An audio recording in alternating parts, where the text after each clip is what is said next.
Ուրեմն 2024 թվականի օգոստոսի մի բանաստեղծություն գրեցի, իսկ բանաստեղծությունը հետևյալն է՝ իրական Հայաստան, Հայաստանի Հանրապետություն։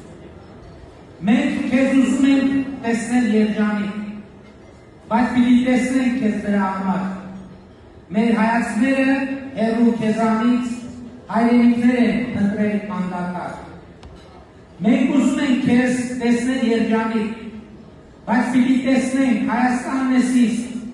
մեզ պիտի ուզենք տեսնել երջանիկ, քեզանով քեզնում, անբաժան քեզնից։ Քեզ պարտավոր ենք դարձնել երջանիկ, ժպիտը դեմքիդ, լացերդ պարպած, հոգեհանգստի տոճորող տանից դուրս եկած կյանքի աչքերով մեր դարձած, և քո ապրելը պիտի հավերժի, մեր սիրո աղբյուր, մեր հույսի պատվար, երջանկությունն է քո տունը վերջի, հայրենիք մեր հին, պետություն մեր հար, դու այն ամենն ես, ինչը որ մենք կանք, մեր իղձերը քեզ չեն լքի կրկին, չէի կորցրել քեզ, բայց նորից զտանք, պետություն մեր հար, հայրենիք մեր հին։ Սա է այդ բանաստեղծությունը, բայց սա չի ամբողջ պատմությունը, սա պատմության սկիզբն է, և այնպես ստացվեց, որ 2025 թվականի արդեն հունիսի 1-ին իմ ծննդյան օրվա կապակցությամբ Աննան ինձ հարվածային գործիքներ նվիրեց, խմբուկներ։ Եվ այնպես ստացվեց, որ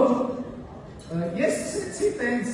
աշխատանքից առաջ, աշխատանքից հետո ազգ ժամերին այդ թմբուկով նվագել։ Հետո այնպես ստացվեց, որ տենց ձևավորվեց և առաջին քայլերն անում քամանչա խումբը և մի օր մտքովս անցավ, ասեցի կարողա և քանի որ խմբում կար կոմպոզիտոր, պրոֆեսիոնալ, մտքովս անցավ, ասեցի կարողա այս բանաստեղծության հիման վրա մի հատ երգ գրվի։ Ես սկսեցի այդ ուղղությամբ աշխատել, այդ երգը գրվեց, հետո մտքովս անցավ, ասեցի կարող այդ երգը ինչ-որ մի հատ բենդի նման կառուցվածքով կատարենք, հետո կատարեցինք, հետո մտքովս մի բան անցավ, ասեցի կարող է ես էլ նվագեմ այդ բենդի մեջ, ու տես նվագում էինք, և այն ժամանակ, երբ որ պլանավորում ենք մեկու ամիս առաջ, որ դեկտեմբերի 27-ին պետք է տեղի ունենա մեր հավաքը, մտքովս մի հատ ուրիշ բան անցավ, ասի կարող է այդ երգի հրապարակային պրեմիերան իմ մասնակցությամբ տեղի ունենա այստեղ։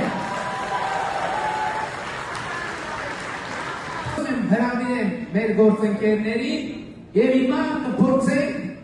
ոչ թե կփորձենք, այլ կներկայացնենք, ահագին պարապել ենք, պետք է որ լավ ստացվի, բայց միշտ հանդիսատեսի ներկայությամբ հուզումնալից է և խնդրում եմ ձեր ուշադրությունը։